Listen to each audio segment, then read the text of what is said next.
সেদিন আকাশটা ছিল অদ্ভুত রকমের নীরব। মেঘলা না, রোদও না, কেমন যেন একটা চাপা অন্ধকার।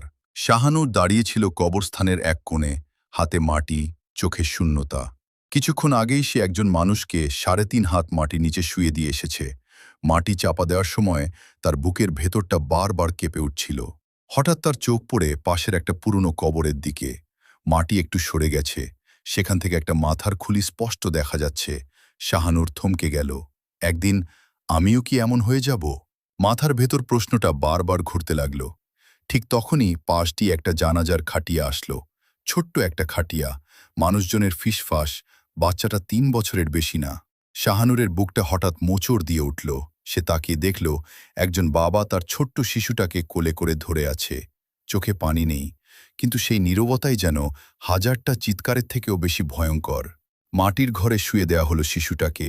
ধীরে ধীরে মাটি পড়তে লাগলো তার উপর।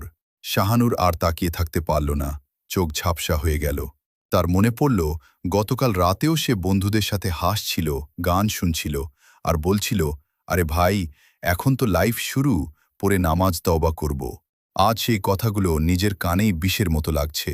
সে নিজের মনে বলল, এই বাচ্চাটার কি দোষ ছিল? তার তো কোনো পড়ে ছিল না। তবুও সে চলে গেল। কবরস্থানের রাস্তা ধরে হাঁটতে হাঁটতে সে ছোট ছোট কবরগুলোর দিকে তাকালো।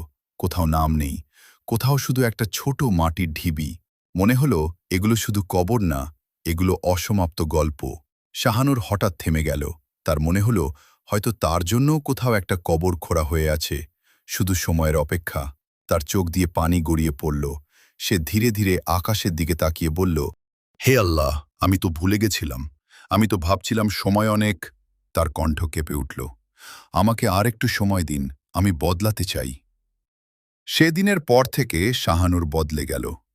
যে ছেলে নামাজ পিছিয়ে দিত, সে এখন আজানের আগেই মসজিদে গিয়ে বসে থাকে।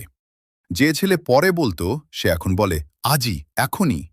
কারণ সে জানে আসার একটা সিরিয়াল আছে, কিন্তু যাওয়ার কোনো সিরিয়াল নেই। আর একদিন হয়তো তাকেও কারো কাঁধে করে ৩.৫ হাত মাটির নিচে শুইয়ে দেওয়া হবে।